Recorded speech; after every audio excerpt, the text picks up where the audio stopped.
Pengadilan Negeri Kalianda kabulkan gugatan pra-peradilan Kepala Desa Karya Tunggal Kecamatan Katibung, Lampung Selatan. Tubagus dan Anata Praja melawan Kejaksaan Negeri Lampung Selatan dalam sidang putusan yang digelar di Ruang Cakra, Rabu tanggal 15 Juni tahun 2022.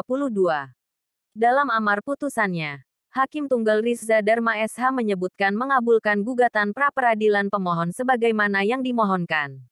Mengabulkan permohonan gugatan pemohon sebagaimana yang telah dimohonkan. Penetapan tersangka sebagai kekuatan hukum yang mengikat, ucap Rizza dalam penggalan putusan. Sebelumnya dalam gugatannya, TDN melalui tim kuasa hukumnya dari kantor pengacara Merik Hafid SHMH yang terdiri dari Hasanuddin SH, Zamroni SH, Pantra Agung SH, Denny Galih Razi SH, Fikri Amrullah SH, dan Daniel Simamora SH. Meminta hakim menyatakan status tersangka yang ditetapkan oleh Kejaksaan Negeri Kalianda termohon, melalui surat perintah penyidikan, Sprindik Kepala Kejaksaan Negeri Lampung Selatan nomor, Prin 03 per liter, pukul 8.11 FET, tanggal 1 Oktober tahun 2021 dibatalkan. Berikut 6 poin petitum permohonan. 1. Mengabulkan permohonan pra-peradilan pemohon untuk seluruhnya. 2. Menyatakan surat perintah penyidikan, Sprindik Kepala Kejaksaan Negeri Lampung Selatan nomor, Prin 03 per liter, pukul 8.11 FET, tanggal 1 Oktober tahun 2021 tanggal 18 Oktober tahun 2021 yang menetapkan pemohon sebagai tersangka oleh termohon terkait peristiwa pidana sebagaimana yang dimaksud dalam Pasal 2. Pasal 3. Jo Pasal 18 Ayat 1 huruf B Undang-Undang Nomor 31 Tahun 1999 tentang Pemberantasan Tindak Pidana Korupsi sebagaimana telah diubah dengan Undang-Undang Nomor 20 Tahun 2001 tentang perubahan atas Undang-Undang Nomor 31 Tahun 1999 tentang Pemberantasan Tindak Pidana Korupsi adalah tidak sah dan tidak berdasarkan atas hukum. Oleh karenanya penetapan akuo tidak mempunyai kekuatan mengikat. 3. Menyatakan penyidikan yang dilakukan oleh termohon terkait peristiwa pidana sebagaimana yang dimaksud penetapan tersangka terhadap diri pemohon sebagaimana yang dimaksud Pasal 2, Pasal 3, Pasal 9, Pasal 18 Ayat 1 huruf B UU Nomor 31 Tahun 1999 tentang Pemberantasan Tindak Pidana Korupsi sebagaimana telah diubah dengan UU Nomor 20 Tahun 2001 tentang perubahan atas UU Nomor 31 Tahun 1999 tentang Pemberantasan Tindak Pidana Korupsi adalah tidak sah dan tidak berdasar atas hukum. Dan oleh karenanya penyidikan akuo tidak mempunyai kekuatan mengikat. 4. Menyatakan bahwa perbuatan termohon yang menetapkan pemohon selaku tersangka tanpa prosedur adalah cacat yuridis bertentangan dengan hukum. 5. Menyatakan tidak sah segala keputusan atau penetapan yang dikeluarkan lebih lanjut oleh termohon yang berkaitan dengan penetapan tersangka terhadap diri pemohon oleh termohon. Dan ke-6. Membebankan biaya perkara yang timbul kepada negara. Bunyi gugatan tersebut. Sementara termohon dalam hal ini tim Kejaksaan Negeri Lampung Selatan yang diwakilkan oleh Jati Waluya SH menolak berkomentar. Langsung saja dengan Kasipitsus, tukasnya. Sekadar mengingatkan. Sebelumnya, Tubagus dan Anata Praja oleh Kejaksaan Negeri Lampung Selatan Kejari Lamsel telah ditetapkan sebagai tersangka atas dugaan tindak pidana pengelolaan dana desa, DD, tahun anggaran 2016 sampai 2019. Pada Senin tanggal 23 Mei tahun 2022 silam. Hari ini, hari Rabu, jam 5 sore, kita telah menyaksikan bersama-sama tadi rangkaian pra-peradilan.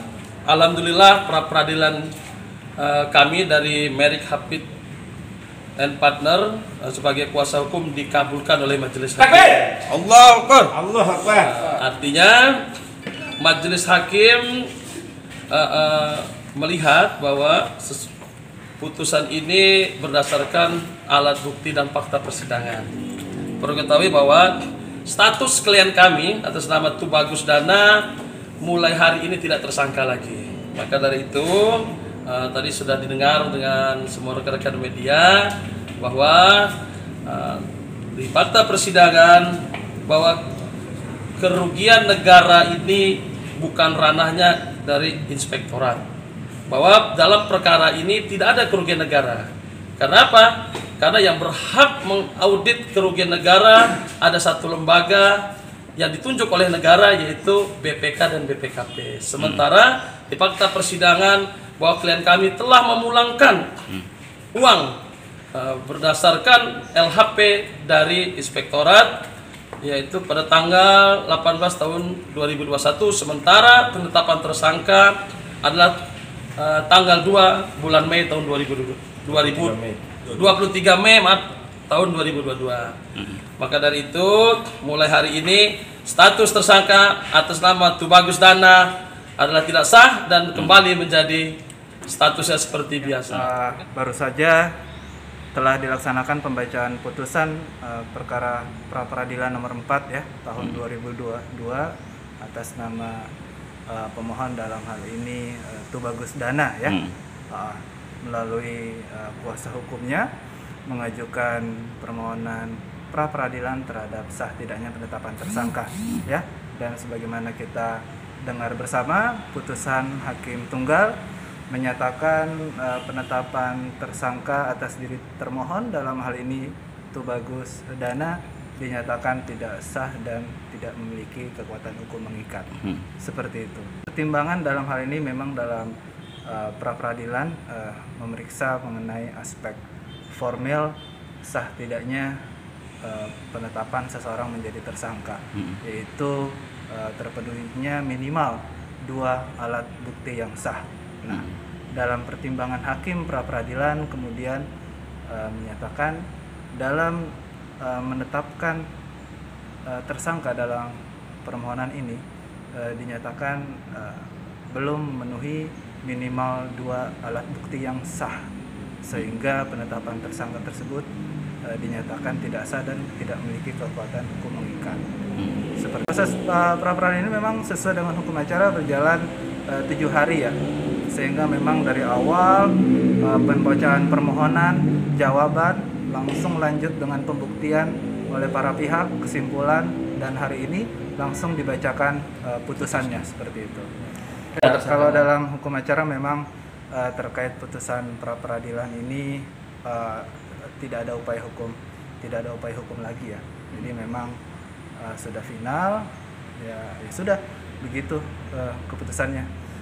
Tapi tidak menutup kemungkinan kalau memang ini kan dinyatakan belum memenuhi minimal 2 alat bukti yang sah, tapi apabila di kemudian hari kemudian didapatkan lagi mungkin alat bukti yang sah yang dinyatakan sebagai bukti permulaan yang cukup, ya tidak menutup kemungkinan sebenarnya untuk kembali dilakukan rangkaian tindakan-tindakan penyelidikan atau penyidikan seperti itu. Tapi yang pasti terhadap status tersangka berdasarkan surat penetapan tersangka di dalam permohonan pra peradilan ini telah dinyatakan tidak sah dan tidak memiliki kekuatan hukum mengikat. Seperti itu. Artinya mulai hari ini pemohon sudah bisa keluar ya? Itu teknis dari pelaksanaan putusan tersebut. Biasanya maksimal berapa hari Pak pelaksanaan eksekusi putusan?